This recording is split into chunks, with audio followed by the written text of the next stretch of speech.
तो दोस्तों, क्योंकि सास भी कभी बहू थी के आज के एपिसोड की शुरुआत वहीं से होती है जहां करण घर से बाहर जाने के लिए तैयार होकर निकल रहा होता है। तभी सामने तुलसी को खड़ा देखकर वो बिना पूछे ही अपनी सफाई पेश कर देता है। वो बहाना बनाता है कि उसकी एक क्लाइंट के साथ मीटिंग है, इसलिए वो खाना बाहर खाकर देर से लौटेगा और किसी को दरवाजा बंद न करने के लिए कहता है।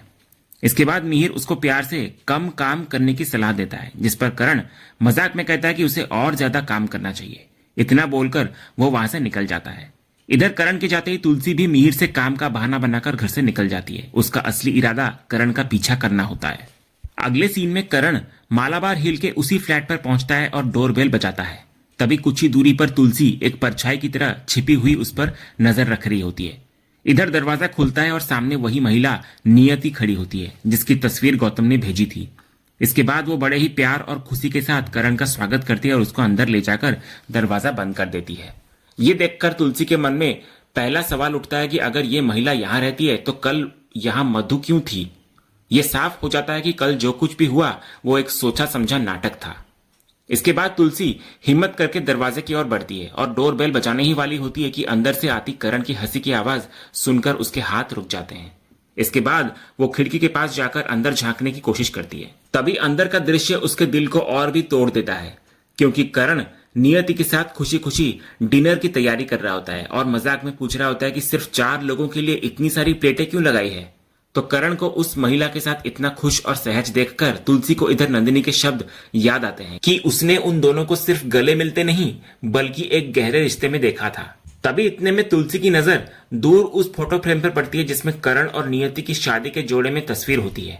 ये एक ऐसा पल होता है जहां सारे झूठ एक साथ उसके सामने आ खड़े होते हैं। उसको तुरंत याद आने लगता है कि कैसे उसके बेटे ने बाकी झूठी कसम खाई थी कि उसका किसी गैर औरत के साथ कोई रिश्ता नहीं है। वहीं इधर दूसरी तरफ अंदर नियति करण से कह रही होती है कि उसने उनके बेटे रियो के लिए पास वाली दुकान से रबड़ी मंगवाई थी, लेकिन वो लाना भूल गई। वो करण से उसे जाकर ले आने के लिए कहती है। तो करण पहले तो डिलीवरी करवाने की बात करता है, लेकिन नियति जिद करती है कि वो खुद जाकर लाए, क्योंकि रबड़ी मिट्टी के मटके में है और वो चाहती है कि वो सुरक्षित रूप से घर आए। वो कहती है कि वो रियो के लिए सब कुछ परफेक्ट करना चाहती है। तो उसकी जिद के आगे करण प्यार से हार मान लेता है और कहता है कि वो सिर्फ रबड़ी ही नहीं बल्कि जिलेबी भी लेकर आएगा। वो दरवाजा खोलकर बाहर निकलता है। तुलसी जो दरवाजे के दूसरी तरफ ही छिपी होती है, करण उसको देख नहीं पाता और वहां से निकल जाता है। फिर करण के उस फ्लैट से निकलने के बाद तुलसी वहीं अकेली खड़ी रह जाती है और उसके दिमाग में यादों का एक तूफान चल रहा होता है। उसको सबसे पहले नंदिनी की कही वो बात याद आने लगती है जब उसने पहली बार शक जताया था कि करण का न सिर्फ अफेयर है बल्कि उसका एक बेटा भी है। फिर उसे अपना ही अविश्वास याद आने लगता है जब उसने नंदिनी से कहा था कि उसे गलतफहमी हुई है और उसका बेटा ऐसा कभी नहीं कर सकता। फिर उसे वो पल याद आता है जब करण ने उसके सिर पर हाथ रखकर कसम खाई थी कि उसका कोई अफेयर नहीं है। फिर उसे नंदिनी की वो चेतावनी याद आने लगती है कि करण बातों को घुमाने में एक्सपर्ट है और उसने मधु और डैनी को लाकर पूरी कहानी ही बदल दी। इन सब यादों में खोई हुई तुलसी जब वहां से जाने के लिए मुड़ती है तो फ्लैट का दरवाजा खुलता है और नियति बाहर आती है। वो तुलसी को वहां खड़ा देखकर हैरान नजर आती है। तो इधर तुलसी की घबराई हुई और परेशान हालत देखकर नियति उसको पूछती है कि क्या वो ठीक है और क्या उसको पानी चाहिए। इतना बोलकर वो तुलसी को अंदर आने का आग्रह करती है। तो तुलसी जो शायद अभी भी सदमे की स्थिति में होती है, बिना कुछ सोचे समझे उसके साथ अंदर चली आती है। इधर नियति उसको बैठने के लिए कहती है और पानी लेने के लिए अंदर चली जाती है। इसके बाद जैसे ही तुलसी अंदर कदम रखती है उसकी नजर सीधे उसी फोटो पर पड़ती है जहां करण और नियति की शादी वाली तस्वीर होती है। ये तस्वीर उसे एक और झटका देती है और वो अपनी जगह पर ही जम जाती है। तभी पीछे से नियति पूछ रही होती है कि उसको सादा पानी चाहिए या ठंडा। तो तुलसी जो अभी भी तस्वीर को घूर रही होती है इतना कहती है कि ठंडा पानी चाहिए। तो नियति ठंडा पानी लेने के लिए अंदर चली जाती है। इसके बाद तुलसी कुछ कदम और आगे बढ़ती है और तभी उसकी नजर एक और फोटो फ्रेम पर पड़ती है। ये एक फैमिली फोटो होती है जिसमें करण, नियति और उसका बेटा रियो एक साथ मुस्कुरा रहे होते हैं। ये तस्वीर नंदिनी के हर शक और हर शब्द को सच साबित कर देती है। तुलसी के हाथ कांपने लगते हैं और वो उस फ्रेम को उठाकर देखने लग जाती है। तभी नियति पानी लेकर वापस आती है और तुलसी को अपने परिवार की तस्वीर हाथ में लिए हुए देखती है। वो एक प्यारी सी मुस्कान के साथ कहती है कि वो मेरी फैमिली है आंटी, रियो मेरा बेटा और मेरा हस्बैंड करण। इसके बाद वो आगे कहती है कि करण अभी अभी किसी काम से बाहर गए हैं और शायद आपने उन्हें बाहर जाते हुए देखा भी होगा। तो तुलसी जिसकी दुनिया उजड़ चुकी होती है सिर्फ नहीं में सिर हिला पाती है। तभी नियति उसको पानी देती है और इधर तुलसी कांपते हाथों से पानी पीती है, धन्यवाद कहती है और बिना कोई और शब्द कहे, बिना कोई सवाल पूछे वहां से चुपचाप निकल जाती है।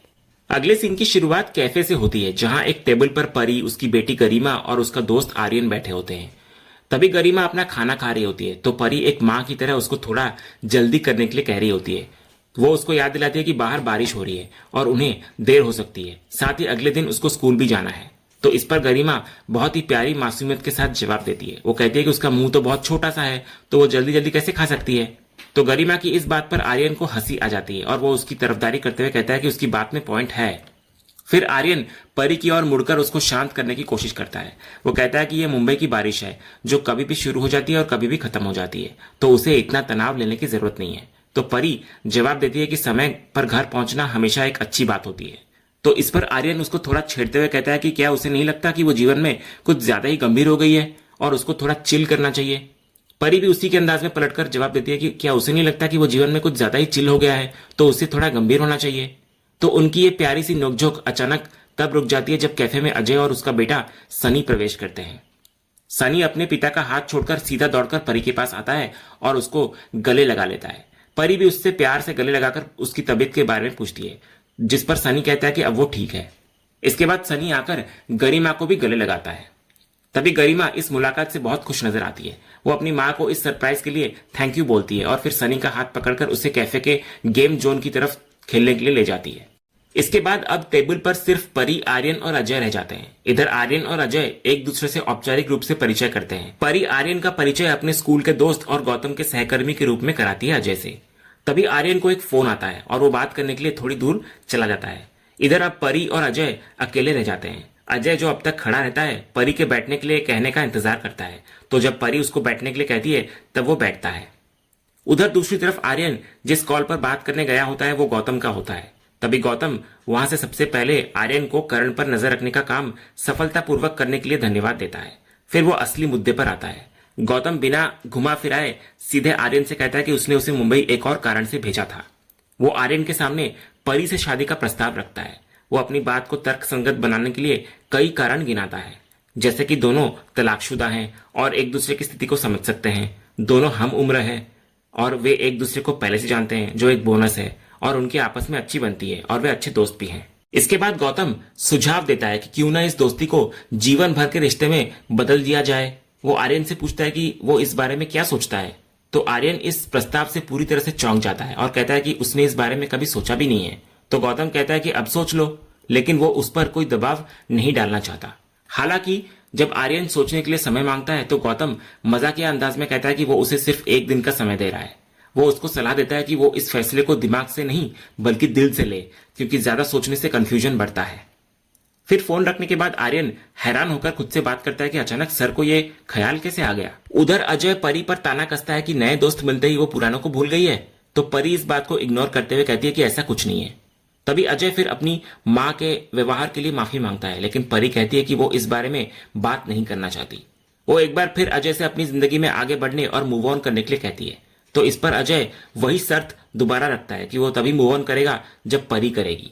ये सुनकर परी एक ऐसा कदम उठाती है जो सब कुछ बदल देता है। वो एक पल की भी देरी किए बिना सीधे अजय की आंखों में देखकर कहती है कि मैं कर चुकी हूं मूव ऑन, मैं लाइफ में आगे बढ़ चुकी हूं आर्यन के साथ। ठीक उसी पल दूसरी तरफ आर्यन, जो फोन पर बात करके लौट रहा होता है, परी के मुंह से ये बात सुन लेता है और चौंक जाता है। वो मन ही मन सोचता है कि इसका मतलब है कि परी मुझसे शादी करना चाहती है। उधर अजय के लिए खबर एक वज्रपात की तरह होती है। उसके होश उड़ जाते हैं और वो हैरानी से परी को घूरने लगता है। उसके दिमाग में परी के साथ बिताए हुए खूबसूरत और रोमांटिक पल एक फिल्म की तरह चलने लगते हैं। परी ये सब जानबूझकर कर रही होती है, क्योंकि वो जानती है कि जब तक वो ऐसा नहीं कहेगी अजय अपनी जिंदगी में आगे नहीं बढ़ने वाला और उसी से शादी करने की जिद करता रहेगा। उसके अपने मन में भी अजय के साथ बिताए हुए पल याद आने लगते हैं, लेकिन वो अपने चेहरे पर कोई भाव नहीं आने देती। उसे अपने दोस्त अनंतिका की कही बात भी याद आने लगती है कि वो कितनी भाग्यशाली है कि अजय आज भी उससे इतना प्यार करता है। इधर अजय को वो पल भी याद आता है जब परी ने उससे अपने प्यार का इजहार किया था, लेकिन यह भी कहा था कि वो उसके साथ एक परिवार नहीं बना सकती। इधर सदमे से बाहर आकर अजय कांपती हुई आवाज से पूछता है कि तुम और आर्यन? तो परी दृढ़ता से हाँ कहती है और कहती है कि आज ही पापा ने उससे इस बारे में बात करी है और अब उसे भी लगता है कि उसे अपनी लाइफ में आगे बढ़ जाना चाहिए। वो अजय से भी कहती है कि अब उन दोनों के लिए अलग अलग रास्तों पर आगे बढ़ने का समय आ गया है। तभी अजय एक आखिरी कोशिश करता है और उसे अपने प्यार की याद दिलाता है, लेकिन परी कहती है कि वो अब अतीत की बातें हैं और अब महत्वपूर्ण यह है कि वो इस वक्त क्या महसूस कर रही है। वो कहती है कि उसे अपनी जिंदगी में एक साथी की और गरिमा को एक पिता की जरूरत है और इसीलिए वो ये फैसला ले रही है।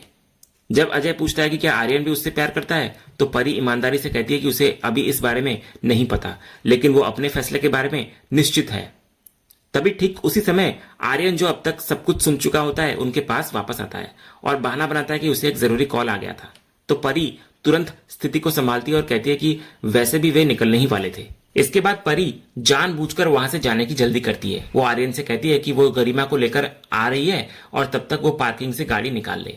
इतना बोलकर परी वहां से चली जाती है। इधर अब आर्यन और अजय अकेले रह जाते हैं। आर्यन अजय की तरफ हाथ बढ़ाता है और कहता है कि उससे मिलकर अच्छा लगा। वो उसे ऑल द बेस्ट भी कहता है। फिर आर्यन के जाने के बाद अजय कैफे में अकेला टूटा हुआ और दुखी मन से बैठा रह जाता है। उसकी दुनिया एक पल में उजड़ चुकी होती है। अगले सीन में तुलसी करण के दूसरे परिवार का सच देखकर पूरी तरह से सदमे में होती है और शांति निकेतन लौटती है। उसका दिमाग सुन्न होता है और उसके मन में वही दर्दनाक दृश्य घूम रहे होते हैं। इधर घर के अंदर समायरा उसको देखती है और पूछती है कि वो कहां पर थी। तो तुलसी अपनी ही दुनिया में इतनी खोई हुई होती है कि उसको समायरा की आवाज सुनाई ही नहीं देती। तभी समायरा बार बार उससे बुलाती है और अंत में उसके सामने आकर पूछ बैठती है कि वो किस दुनिया में खोई हुई है। तो तुलसी होश में आती है और कुछ न होने का दिखावा करती है। इसके बाद समायरा, जो अपने माता पिता के रिश्ते में आए सुधार से बेहद खुश होती है, उत्साह से तुलसी को बता रही होती है कि उनके मॉम डैड की एनिवर्सरी आ रही है। वो कहती है कि वो बहुत खुश है कि अब वे दोनों झगड़ते नहीं है और करण भी वापस इंडिया आ रहा है। वो तुलसी के साथ मिलकर उनके लिए एक सरप्राइज पार्टी प्लान करने का सुझाव देती है। तो तुलसी, जिसका दिल अंदर से रो रहा होता है, अपनी पोती की खुशी को तोड़ने की हिम्मत नहीं कर पाती। वो भारी मन से उसकी योजना के लिए हामी भर देती है। तो समायरा खुश होकर आइडियाज ढूंढने के लिए चली जाती है और तुलसी अकेले में अपने आंसुओं को बहने देती है। तभी तुलसी को अकेले रोते हुए नंदिनी देख लेती है। इसके बाद नंदिनी उसके पास आकर पूछती है कि क्या हुआ, वो ठीक तो है ना। तो तुलसी कहती है कि वो ठीक है, बस उसको थकान महसूस हो रही है। तो इस पर नंदिनी तुरंत कहती है कि उसकी इस थकावट का कारण करण है। तो तुलसी इस बात से इनकार करती है और कहती है कि ऐसा बिल्कुल नहीं है। लेकिन नंदिनी फिर से जोर देकर पूछती है कि वो सच सच बताए कि उसे क्या पता चला है। तो इस सवाल पर तुलसी मनी मन सोचती है कि वो नंदिनी को क्या बताए और कैसे बताए, क्योंकि आज उसमें उसके सवालों का जवाब देने की हिम्मत नहीं है। इसके बाद जब नंदिनी दोबारा पूछती है तो तुलसी उसको सिर्फ इतना याद दिलाती है कि उसने नंदिनी से उस पर भरोसा रखने के लिए कहा था। तो नंदिनी कहती है कि ये बात भरोसे की नहीं बल्कि एक रिश्ते के नजरिए की है। वो कहती है कि तुलसी एक माँ है, इसलिए वो अपने बेटे को गलत नहीं मान सकती और उसे बेनिफिट ऑफ डाउट देना चाहती है, जबकि वो एक पत्नी के नजरिए से देख रही है। तभी नंदिनी आगे कहती है कि कोई बात नहीं माँ, आप अपनी पूरी तसल्ली कर लीजिए और सच का पता लगा लीजिए। लेकिन वो जानती है कि करण का अफेयर चल रहा है और ये बात जल्द ही तुलसी को भी पता चल जाएगी। फिर नंदिनी कहती है कि जैसे तुलसी ने मिहिर को कभी माफ नहीं किया, वैसे ही वो भी अपने आत्मसम्मान को मारकर इस रिश्ते में नहीं रहेगी।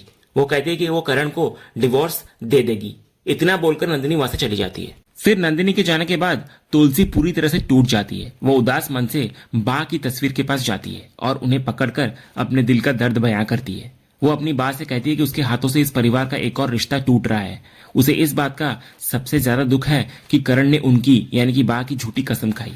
वो अपनी बेबसी जाहिर करते हुए कहती है कि वो अपनी बहू से क्या कहे कि उसका बेटा उसको धोखा दे रहा है और उसने सालों तक एक दोहरी जिंदगी जी है। तभी ठीक उसी समय मिहिर वहां आता है और तुलसी को बुलाता है।